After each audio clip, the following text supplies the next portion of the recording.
Alright everyone, it's time for another alternative media pep talk, but first I wanted to talk about something that's people need to know. The alt media is now formed of three separate cores of force. Technically four if you count the financial aspect, but that's sort of tied in with alt tech.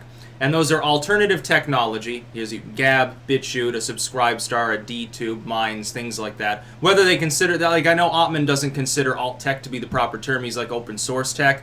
But Minds is alt tech. By the definition used by people who tend to use that term, it's alternative technology. It's sort of a doppelganger of Facebook that happens to be number one, more secure and functional at this point, way more fun, and doesn't ban people for topical political disagreements. You know, basically you said poo-poo when you get banned off of all of Zuckerberg's sites. Instagram, oh my god, breastfeeding pictures. Zuckerberg's always had a problem with that because he was grown in a test tube. It makes him feel bad about himself. So you've got alternative technology. Then you've got alternative journalism.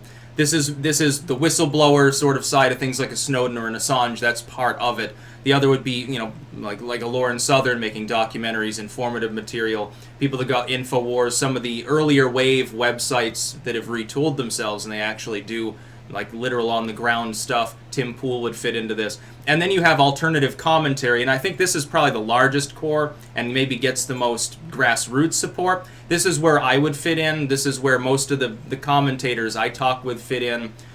Whether they're political or not, they don't even have to be political at this point. There are people that all they want to do is like gaming streams and stuff. They end up getting dragged into political discourse against their will over time, or into social issues because they're so massive and intrinsic, and everything overlaps with like censorship in general. So here's the pep talk though. We are beating the legacy media with one arm tied behind our back. For example, I am well aware of the fact that there lately has been algorithmic throttling of my content on YouTube. I'm well aware that this happens to other people. They've spoken to me about this.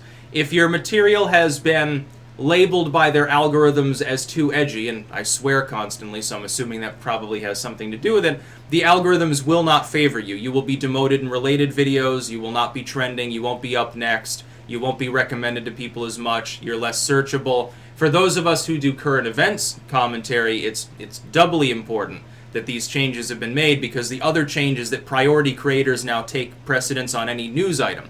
So let's say, like with Notre Dame is burning. Let's say 20 people are making live streams.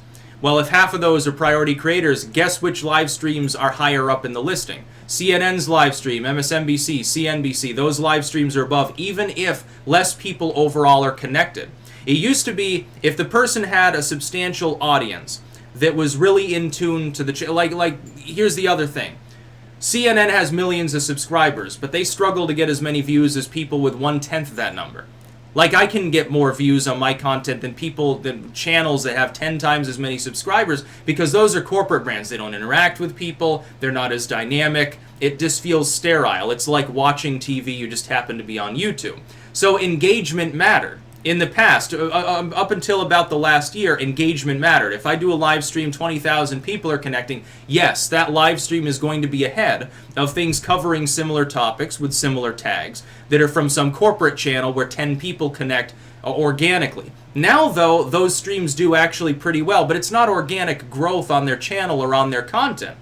They don't even allow comments most of the time. They simply get shoved to the top regardless, because they happen to be priority creators. Now, this is almost certainly a response, I'm going to tell you, to the debate with Spencer and Sargon. I was there. I get left out of mention most of the time because they don't want to admit that the libertarian had good ideas, I guess. It frightens them.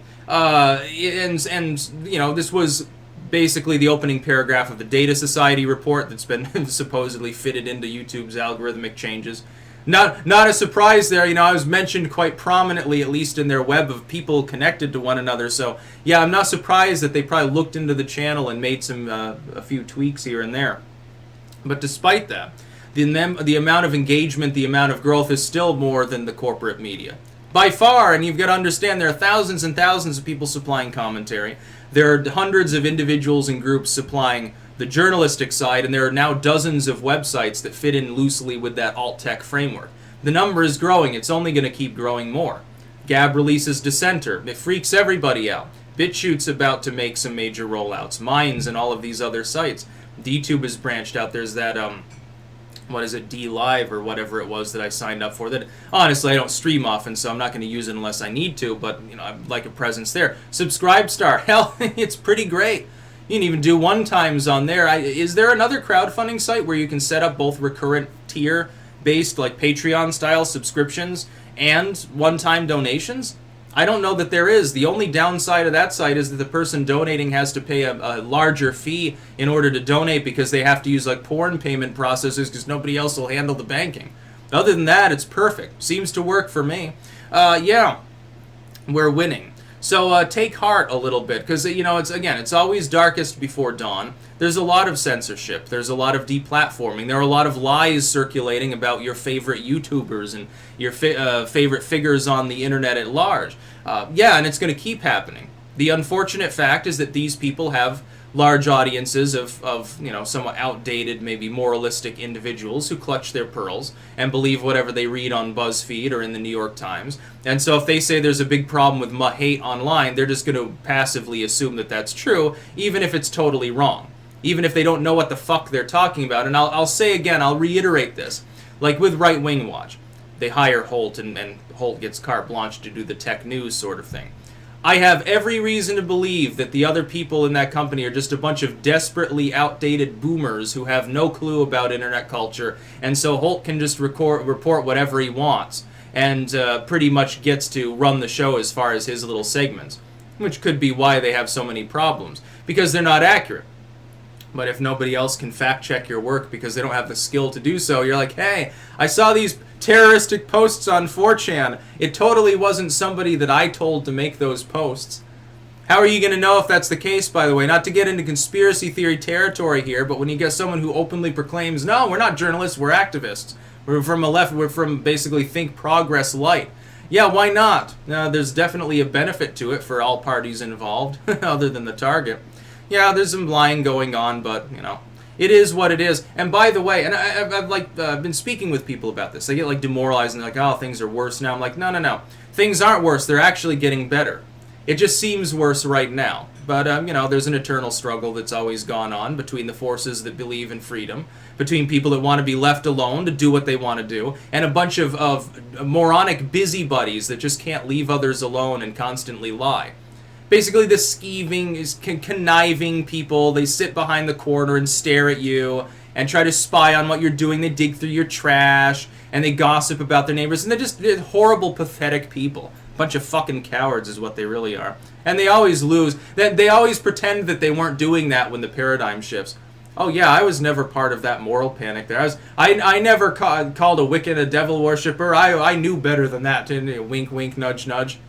Yeah, I never lied to people and said there was a problem with Nazis on YouTube. Yeah, I knew that was bullshit. I just sort of, you know, stayed quiet or something. Well, then you're even more of a coward.